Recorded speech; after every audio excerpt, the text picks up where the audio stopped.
the hometown Bishop's Gators will be taking on the two-time defending champion Guelph Gryphons. I'm Steven Stamp of the play-by-play for you tonight. I'm joined by Sawyer Brock. And Sawyer, should be a great matchup again. This is a game that we've seen the last 2 years. The second-ranked in the East, Bishop's Gators.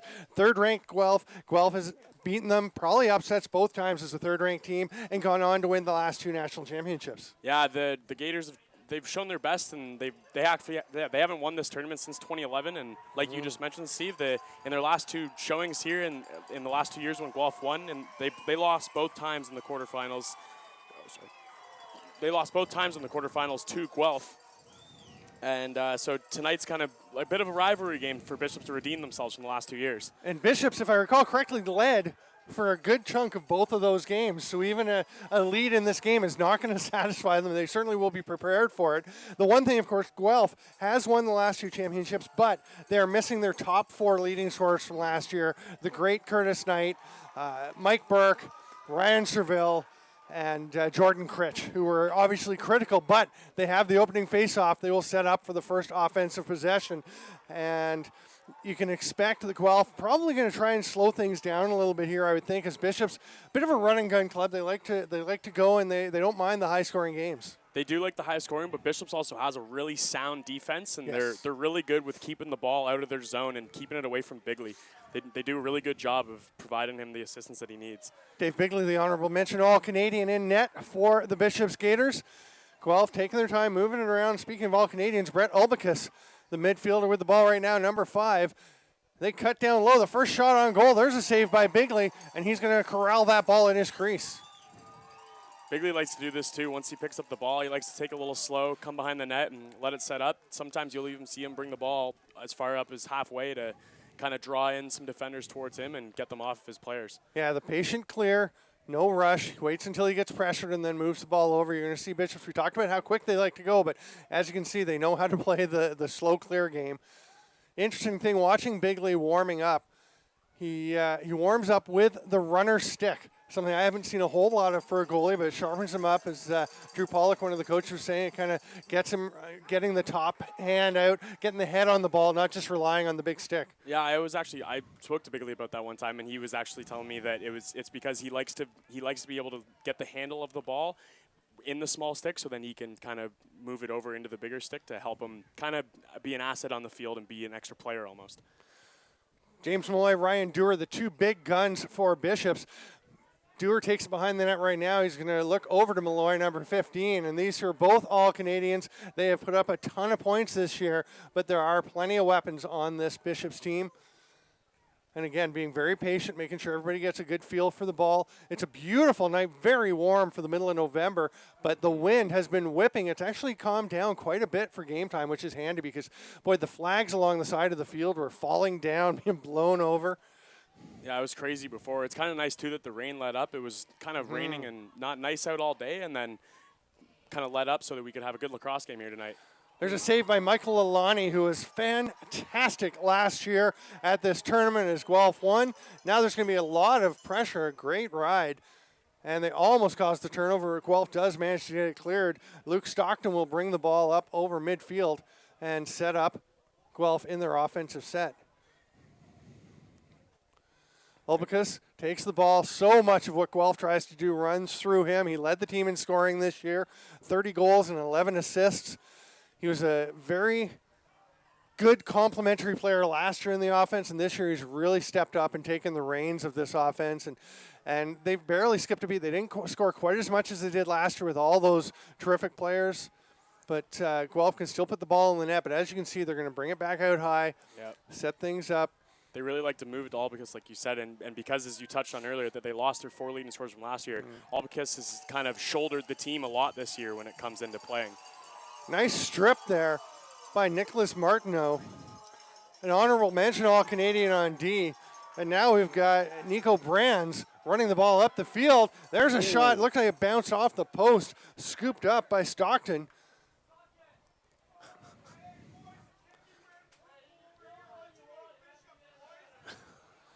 Stockton running around near midfield. Lots of pressure coming from Lee Kanakin. Guelph does get the ball up to their offensive set. And Mike Kavanaugh, a Peterborough lad, playing for Guelph, had a pretty big fall for them as well. Kavanaugh's actually been a really key player to the Yeah. Guelph offense as well. He's the second leading scorer for their team, and he's showed himself really well this year and playing really good lacrosse. There's Guelph shooting from the offside, the quick shot there by Todd Greer. And what you're going to see is a lot of that from Guelph. They've done that for years where they like to get guys on their offside. They just like some of the angles and differential angles that it creates. So you will see them slide. I mean, you used to see Curtis Knight shooting from the right side all the time. And where he's a right-handed shot, you'd expect him on the left. Well, Guelph also knows that they're not going to be able to move that ball into the middle and get a nice attack at Bigley. So they're going to have to shoot the ball from the outside and catch him off guard. Big hit by Brands, knocks the ball loose. And now we're going to have the first penalty of the game. And it looks like it's coming to Brad Haddon of Bishops. He's going to sprint to the penalty box. Anyone not familiar with the field game who are tuning in with us, thanks for being here, first of all. And second of all, the penalty doesn't start until you get to the penalty box and kneel down. Guelph with the man up. Setting Kavanaugh right on top. In the slot, and they're just going to work the ball around. And then the second cutter looks for the pass. Blaze McCullough, they can't quite get it through to him. Bounces back, though, and they maintain control. Kavanaugh takes it at the X. Going to move it out to the wing. McCullough, there's a rip. Ooh. Nice active stick, though, by Nicholas Martineau. Really nice block shot there. Goes out the back, and it's going to be Guelph possession again. The penalty is over. Bishop's back to full strength, and a pass thrown away, Nice. Scooped up, and quickly Ryan Dewar takes off up the field. Wow, what a strip by Ulbicus. One of the things that Guelph got a lot of traction from over the last couple of years was the two-way play of Curtis Knight, and Brett Ulbicus seems to be taking on that mantle, and now he's just given the ball away by a reaction. Nicholas Martineau getting in his face, and Ulbicus gave him a bit of an off-ball push, and that's going to cost them possession.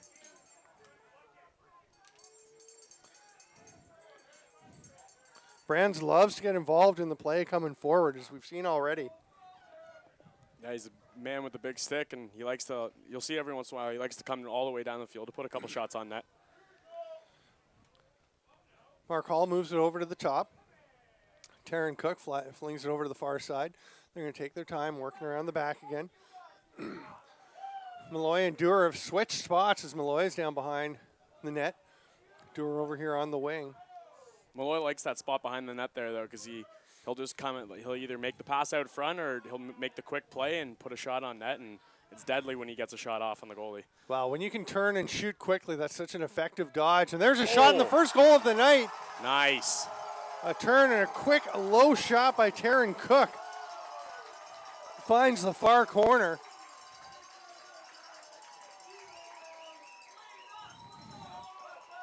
And there's really not a whole lot goes into this. They just moving the ball around the outside. Should have been a routine save for Lalani, but he just kind of wasn't paying attention and it slipped by his foot. It's just a nice little switch there as they change positions. And Dewar just tosses it over to Cook, and he takes one step to the right, fires it low, and we've seen Michael Alani save that ball a lot of times. They probably like that one back, as you said. Yeah, he's going to be kicking himself after that goal. But it's one goal, and like we've said, Bishops has led this game each of the last 2 years, so you know they're not going to get overly excited about this, although the fans in front of us, we've got a pretty nice crowd here, and certainly the purple-clad Gator fans are getting pretty excited. Oh, yeah, the Gator fans will – they're the fans you want at your games to be cheering for your team, because if not, if they're not cheering for you, then they're going to be tearing your team apart. So loved it in the pregame time. Some tailgating going on, some folks hanging out in the parking lot, getting ready for the game. Ulpicus rolling across the top. He's going to pass it right in front. A great save by Bigley. That was a beautiful pass, getting it down to Zachary Louis. Really nice stick save over the top of the net there.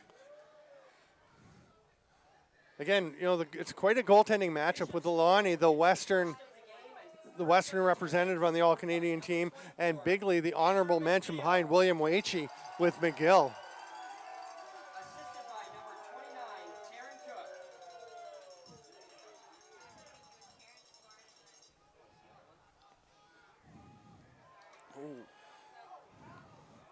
Ball. And there is some serious height on that flag as an interference call coming. Seemed like a little bit of a questionable call. I thought that was a clean hit, but apparently the ref doesn't agree. So Bishops is going to be penalized for that and down a man again. Yeah, there's a couple of flags on the ground. We'll see if it looks like just the one penalty coming.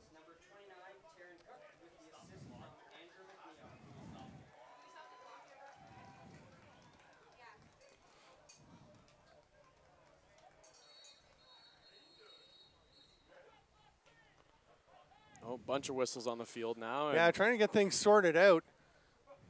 The officials look like they're going to get together. I think they're trying to decipher who should be off right now and how many penalties are delivered to each team. Yeah, Brad Haddon is making his way over to the sideline, but it is 2 penalties. Yep. Haddon's the second one to receive one, so this is a huge opportunity for Guelph to get back into this Big one. 2-man advantage for the Gryphons here. If they work it right, then they can get some really key shots on Bigley. That 6-on-4 just creates a lot of open space for the attack. There's Olbicus straight up top. They cut down to the X, back out to Olbicus, who's going to let it fly, saved by Bigley.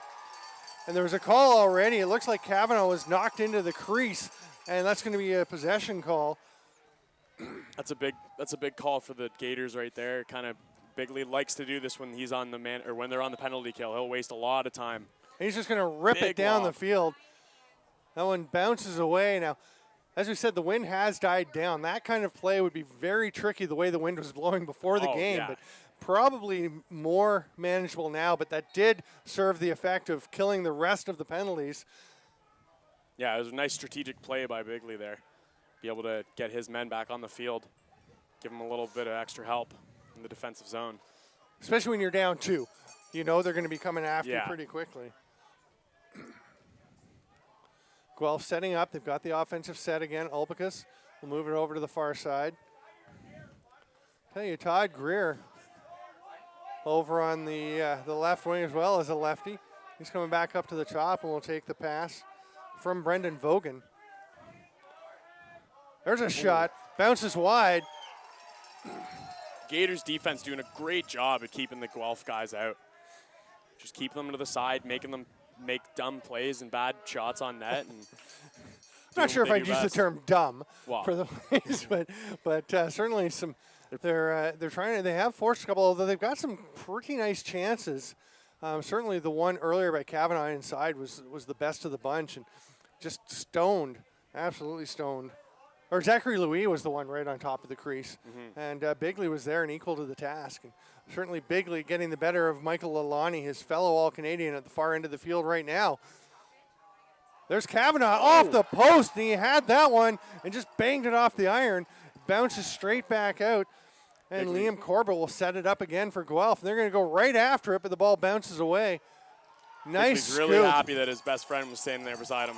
Shane Jackson, another All-Canadian, a defender for Bishops, number 42. But the Gators almost throw it away. Hard work by Corbett. He's trying to get that ball loose. And it is going to be Guelph possession.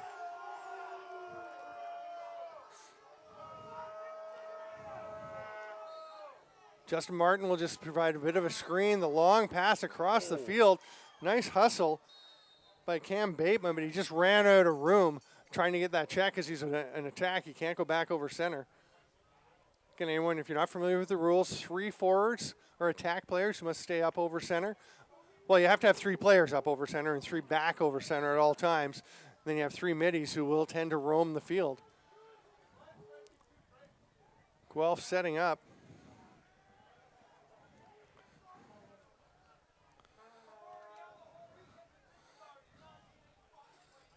Moving the ball out around the outside. Guelph probing. Nobody in the middle at this point. They're completely spread out around. Now they start to drive. Pass down low. Cross behind the net. Olbicus takes it out on the wing.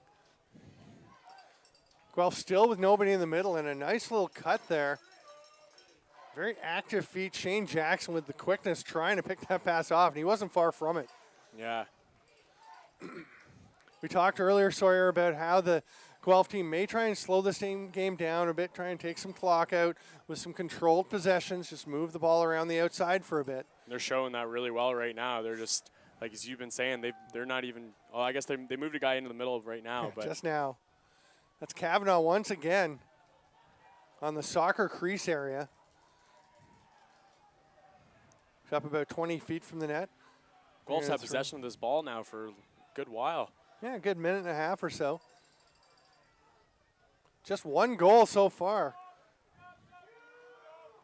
That was Taryn Cook with the low shot into the corner past Michael Lalani. Yeah, just snuck it right by him. Guelph's kind of trying to see if they can find something of their own right here. They move it across the back again. There's the cutter. Kavanaugh, nice finish. Great pass coming from Zachary Louis, and Mike Kavanaugh just buries it. Shades of Casey Byrnes there with the quick catch and release. Kavanaugh's one of Guelph's big men too. He's the second leading scorer on their team, and he's got 25 goals on the season now, 26 to add to that. First goal here of the playoffs. Makes it 1-1. Guelph's happy to have that goal to tie it up just as we come the last 5 minutes in the first quarter here. Nice draw, ripping that ball back by Etienne Bouchard. He's a really good face-off man. He does very well for the Gators here, and they're lucky to have him on the field. Sean McAnuff comes up with the ball, gets things moving forward, and starts everything off.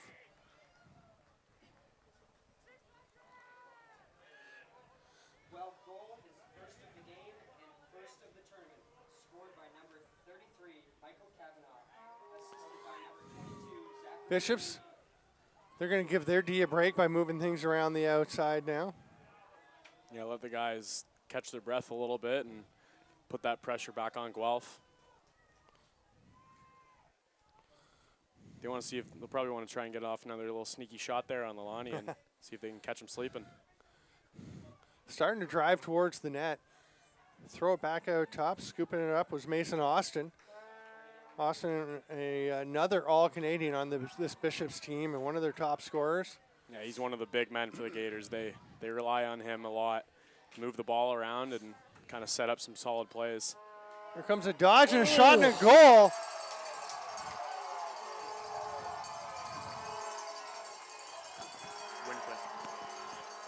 Big goal there by number 39, Simon Winquist. Just a beautiful shot on net.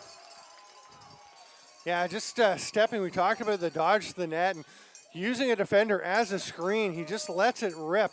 And again, not a lot of build-up. It's really just some passing around and then the one dodge to the middle and firing over the stick of Nicholas Wortman. And there you go. It's 2-1 Bishops. The tie was short-lived.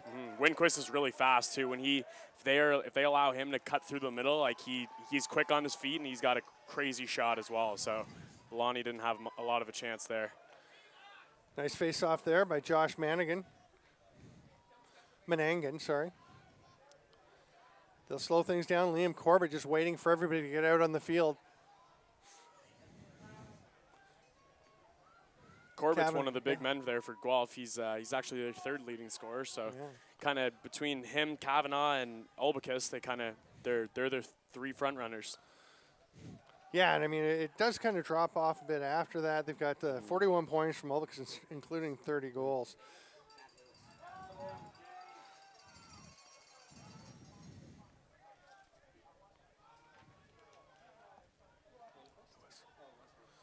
Yeah, the goal, actually, we were talking Lindquist, but it was, I believe, Matt Lewis, number 28, to put that one in. Bishop's goal, his first of the game and first of the tournament, scored by Ball coming around the outside once again. Guelph taking their time. Blaze McCullough moves it over to Olbicus. assisted by number 73, Joel Wright.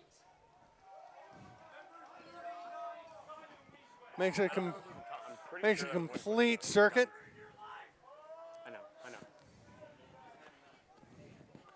Kavanaugh goes down to the bottom, gets the ball back. Again, Guelph, nobody in the middle, and now they slip McCullough in.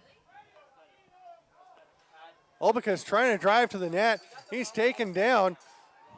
And Sean McAnuff was all over him standing on top, and now we're going to have a slashing call coming to Brad Haddon.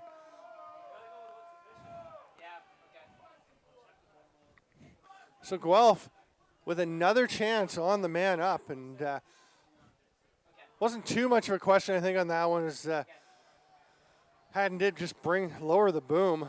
Yeah, brought the stick down really hard. It's hard to tell because you're allowed to slash infield lacrosse as well, so it's got to be a pretty substantial hit when they call the penalty on it. I think the thing was Sean McAnuff had already chopped at Olbicus, and then Haddon took one chop and then wound up for a pretty big swing, which I think where you see the demarcation between what you can do and what you can't. Yeah. Nice save there by Bigley again. The clock is down on the field. We're into the final 30 seconds here of the first quarter. Clock on the stadium board should be stopping at some point as it does go into the hands of the official. We're down to the final 20 seconds. Bishops still trying to clear. Guelph riding. Don't want to give them a chance to get anything else up there. With 10 seconds left, Bishops will whip it up top. Dewar can't scoop the ball. And that'll do it for the first quarter of play. We're going to take a break with the score 2 for the Bishops Gators, 1 for the Guelph Gryphons. I'm Steven Stamp with Sawyer Brock. Took me a second. Sawyer Brock bringing you the 2015 Baggataway Cup Canadian University Field Lacrosse Championships.